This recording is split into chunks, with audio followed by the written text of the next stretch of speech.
My friend Maureen, she's looking for a new job, and she said ideally she's looking for a Girl Friday position.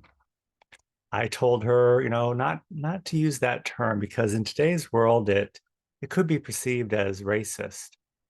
And even worse, it points to the idea of being more than one thing. And that really flies in today's world, which increasingly tells us we all need to be just one thing: a vaccinated Democrat, white hating bigot. I don't really think that's what my friend Maureen had in mind. Welcome. Welcome to Illinois Bridging Awareness. I'm Stanley Smith. The idea of being good at many things or specializing in one thing points to the topic of capacity. We all have a capacity, and it's how that gets expressed that's important. The editor of New City Magazine, Brian Heiglich, wrote recently about how they continue to close departments at the Marshall Field store in downtown Chicago, now known as Macy's.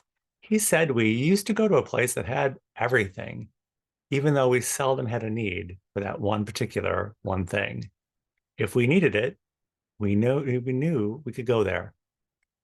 Conversely, I have friends who love to shop online, and they always seem to find stuff on very specific sites like knifeholder.com, toastercovers.com, and chainsaws.com, places that freakishly specialize in one thing. So, what does that say about capacity? When Ray Kroc started McDonald's, that was his idea to offer very few things fast. But eventually, even he branched out. Jim Downs shared that capacity could be seen as the maximum power of a person. It can be a blessing that can turn into a curse if it's not used. Blessing can't be stored up like the manna from heaven. In some instances, capacity can be equal to your courage to receive the blessing, and then the courage to share it. When I worked for an advertising agency, I was in production, and I quoted and purchased radio, TV, and print production. I did it all. I used to joke that I really wasn't good at anything, but that didn't stop me from doing everything.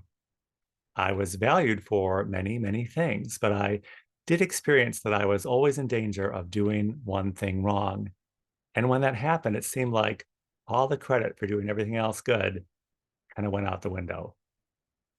All of us want to be good at something, and none of us want to be just one thing. It's all part of our capacity of being human. No matter where you are on the spectrum, whether you want to be the world's most vaccinated person, that's what you should feel free to be able to do. And if you want to be a bigot, well, then perhaps you should specialize in that. And if you don't want to be any of those things, well, then you can be Mother Teresa. With freedom comes responsibility. And with capacity, there's a need to fill the capacity and share it with others in a way that you choose to do so. Many of us feel a narrowing of options in the life of the world today. Perhaps it's because we're not living into our blessings fully and we're lacking the courage to share it. Arthur Rubloff, famous real estate developer here in Chicago in the late 70s and 80s, he coined the phrase, the Magnificent Mile. He said, no one ever brought me a deal. He said, I always had to go out and get it, and I had to do everything myself. At Illinois Bridging Awareness, we're not trying to do everything ourselves in this troubled time because we don't need to, because we can do it together. If you would like to join us at Illinois Bridging Awareness, the Saturday call is every Saturday at 9 a.m. Central Time on Zoom. I will include my email in the description of this video. I'll be happy to send you an invitation. And I look forward to seeing you very, very soon.